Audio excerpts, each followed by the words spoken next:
Queridos irmãos e irmãs, louvado seja o nosso Senhor Jesus Cristo, para sempre seja louvado. Então, hoje, nossa meditação é sobre a terceira dor.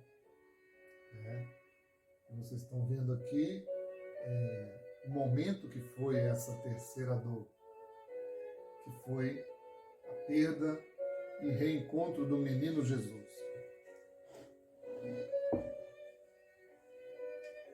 É muito difícil perder um filho, né? Às vezes a gente vê as notícias de quantas crianças são perdidas, quantas pessoas se perdem, outras nunca se encontram. Fica aquele trauma no coração. Maria passou por esse momento também. Os 3 dias de ausência do divino menino foram a terceira ferida de Maria. Um dos gumes da espada feriu a alma de Jesus quando ele se escondia de sua mãe e de seu pai adotivo para lhes lembrar, como ele disse, que se devia ocupar das coisas de seu pai.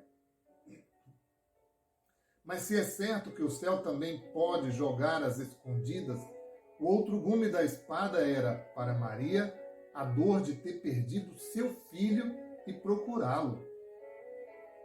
Era seu, e por isso que ela o procurava. Ele ocupava-se da redenção, e é por isso que ele a deixava e ia ao templo. Não ia nisso apenas uma perda física, mas também uma provação espiritual. Não via nisso apenas uma perda física, mas também uma provação espiritual. Lá no Evangelho de Lucas diz assim, no capítulo 2, versículo 43. Ficou o menino Jesus em Jerusalém sem que seus pais o advertissem. E nosso Senhor disse: para que me buscáveis? Não sabias que devo ocupar-me nas coisas de meu Pai? E eles não entenderam o que lhes disse. Lucas 2, 49 e 50. Mais tarde, um outro período de 3 dias se devia registrar, durante o qual o corpo de Jesus repousaria num túmulo. Esta primeira perda era um prelúdio da segunda, como que a sombra dos 3 anos de separação que fora a sua vida pública em relação à Virgem. Olha que bonita essa analogia. 3 dias Jesus ficou perdido no templo. 3 dias ele ficou no túmulo. Alguma coisa era oculta a Maria, no sentido de que a não compreendia. Não se tratava de uma simples ignorância negativa, mas de uma privação, um propósito deliberado de seu filho em lhe ocultar a plenitude dos seus desejos. No Egito, teve ela a sombria noite do corpo. Era preciso que tivesse a sombria noite da alma em Jerusalém. Olha que coisa, meus irmãos. No Egito, a sombria noite do corpo. Em Jerusalém, a sombria noite da alma. A noite espiritual e a desolação da alma andaram sempre juntas nas provações enviadas por Deus aos místicos. E nós temos tantos, né? São João da Cruz. A princípio, é o seu corpo e o seu sangue que são ocultos a Maria. Agora é a luz e a verdade. É o seu corpo e o seu sangue que são ocultos a Maria. Agora é a luz e a verdade.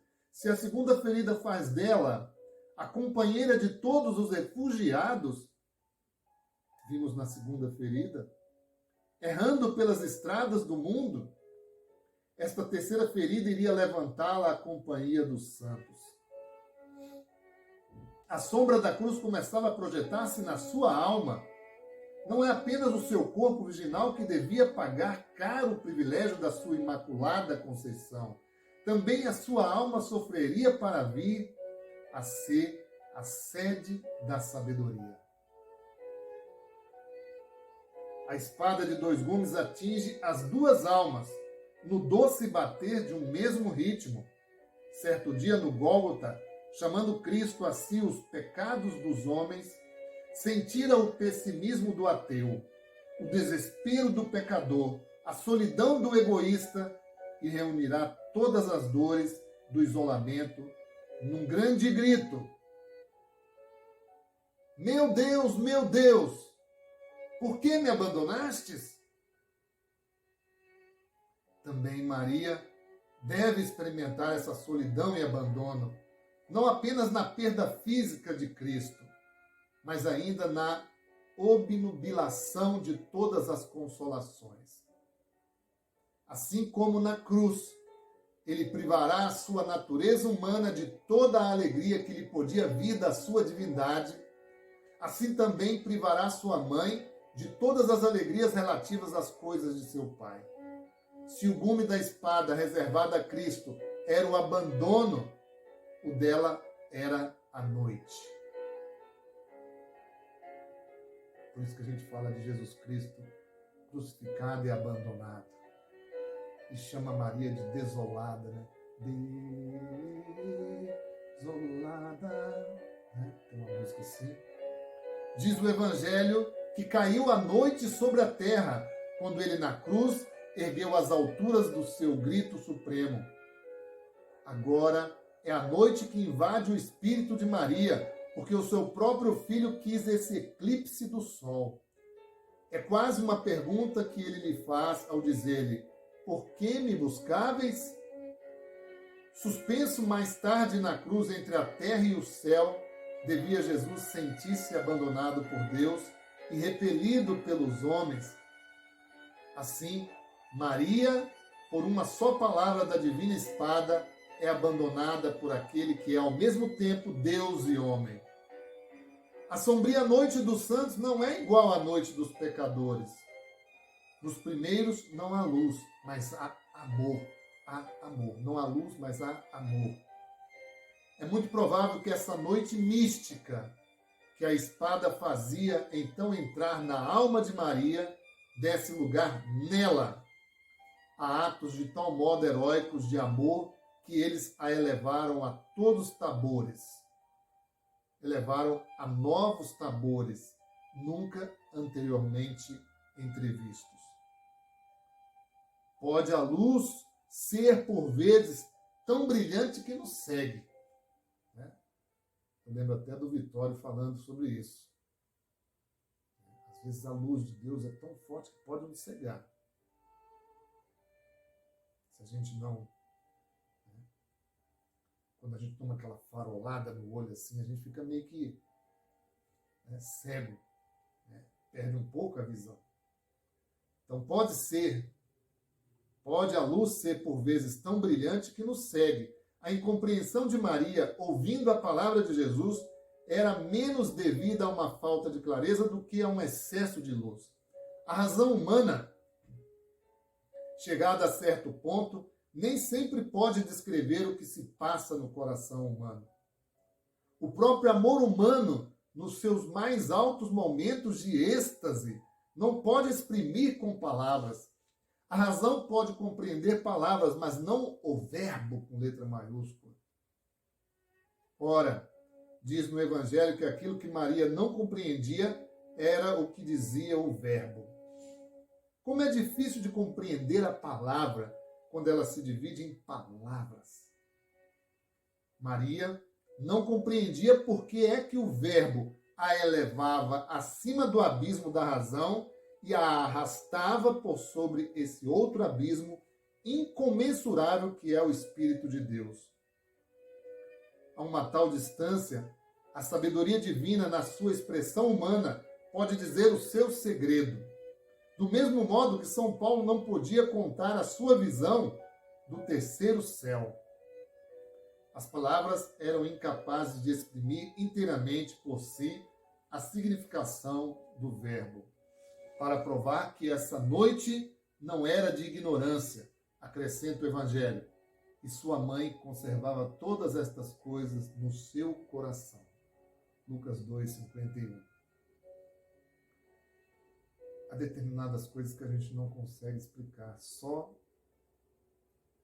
vivendo a experiência que a gente vai entender como é a experiência que a gente faz de Deus é inexplicável. As palavras não têm valor para explicar a experiência. A sua alma guardaria a palavra e o seu coração as palavras. Ele que por suas palavras parecia renegá-la, une-a agora a si próprio, não apenas por ter depositado o mel da sua mensagem na colmeia do coração dela, mas também porque volta a Nazaré com ela, submetendo-se-lhe. O Funtouchin tem hora que escreve de forma tão poética que a gente, assim, para poder entender, tem que ler 2, 3 vezes. Porque é profunda a forma como ele escreve. Na colmeia do seu coração. Essa expressão é espetacular. Na colmeia do seu coração. Olha só. Ele que por suas palavras parecia renegá-la, une-a agora a si próprio. Quer dizer, une Maria a ele, não apenas por ter depositado o mel da sua mensagem na colmeia do seu coração, do coração dela, mas também porque volta a Nazaré com ela, submetendo-se-lhe. Cristo não se serve de instrumentos humanos, como Simeão ou Herodes, para brandir a espada divina sobre sua mãe. Aos 12 anos, tem força bastante para utilizá-la ele mesmo. Nessa dor, ambas as naturezas dele se fixam sobre ela para fazer dela a corredentora.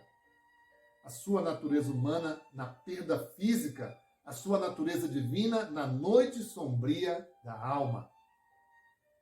Na Anunciação, ela perguntara ao anjo: como pode isso ser se não conheço varão? Hoje, dirige-se ao próprio homem Deus, chamando-lhe filho e pedindo-lhe que se explique, que justifique o que fez.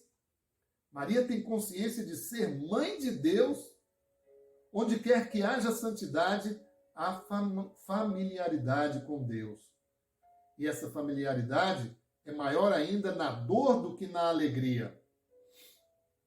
Certos santos, favorecidos com revelações de nosso Senhor, declaravam que essa dor de Maria custou a Jesus extraordinários sofrimentos.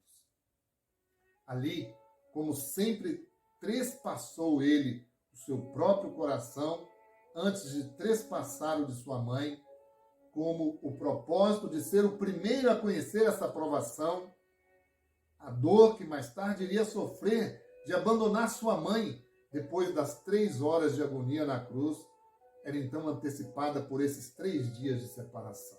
Aqueles que pecam sem fé não podem sentir a angústia dos que pecam com fé. Possuir a Deus, ocultar-se daqueles que estavam no propósito de jamais abandoná-lo, tal foi a ferida de Jesus causada pela mesma espada. Ambos sentiam os efeitos do pecado de maneira diferente, mas em igual noite de alma. Ela por o ter perdido, ele por se ter perdido. Se a dor de Maria foi um inferno, a agonia de lhe infligir era a dor de Jesus.